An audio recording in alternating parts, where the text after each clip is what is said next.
Now, RTE overreacted by apologising for the broadcast of a comedy sketch on New Year's Eve, which depicted God being arrested for rape. That's the view of Michael Nugent, chair of Atheist Ireland. Michael, why did RTE, in your view, why do you feel they overreacted by apologising for a sketch that many people clearly found offensive and out of order? Well, because firstly, the complaint that was made about it was that it was blasphemous. Now, we have removed the law against blasphemy after a long campaign and a referendum. Yeah. And it's now recognised in Ireland that religious ideas are just as open to criticism and ridicule as are non-religious secular ideas. With regard to the idea that it was offensive, it's important to recognise that you're allowed to offend people. Now, different people get offended by different things. I'm offended by a lot of the stories in the Christian Bible that have the Christian God involved in or instructing horrific genocides and murders. Yeah, RTE weren't broadcasting those stuff. The key thing is, I don't want the Bible to be banned. I'm quite happy to have it there, even though I find it offensive. Okay, I have to say, I happened to be watching it on New Year's Eve.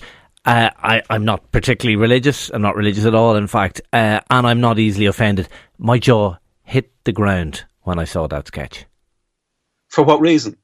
Because I thought it was offensive, and I thought it was blasphemous. Now, look, we can debate whether or not it matters that it was blasphemous, but I thought it was pretty outrageous.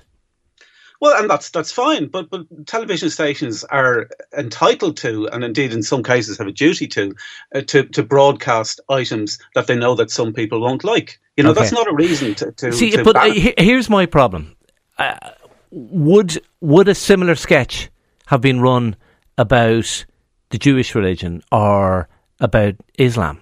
And if it had, would you be out saying RTE were perfectly right to broadcast it?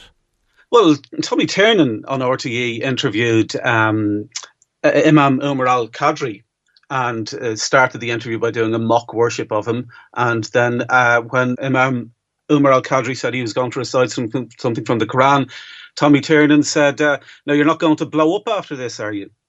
David McSavage did a sketch that involved a kind of Roads of Tralee type competition with himself playing a Muslim woman wearing a niqab and doing a ventriloquist act with her mouth covered, or his mouth covered by the niqab. So RTE has shown items that are comedy items that reference the Islamic religion and strangely enough, in terms of the exception doesn't make the rule. I mean, the reality is, you will regularly get jokes which some people find offensive, and I agree.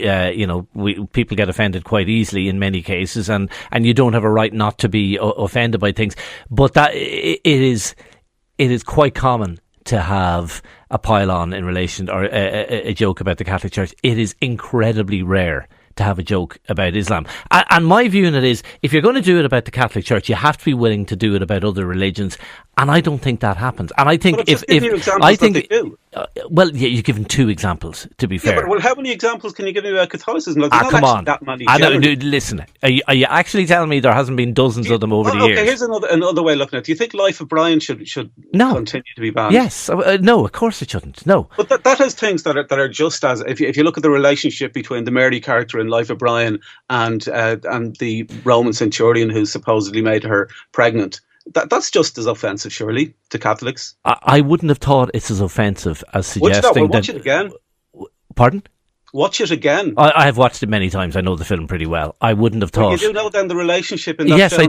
I do. Yeah, and if you just let me ask a question, sure, I'll put a question to you. I wouldn't have thought it was remotely as offensive as suggesting that God had raped Mary. That is pretty out there. Well, if you look at currently in Irish schools, the Catholic Church approves the religion course, Grow in Love, for 6-year-old infants in Irish schools.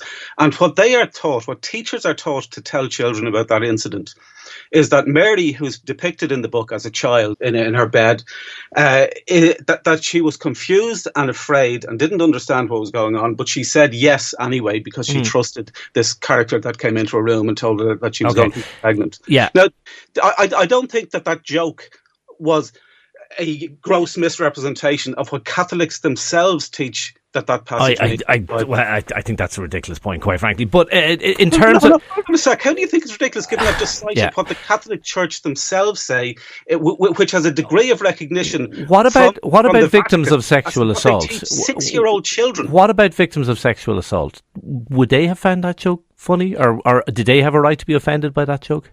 Everyone has a right to be offended, but you don't have a right to stop things from being broadcast simply because you're offended. The joke was not mocking rape.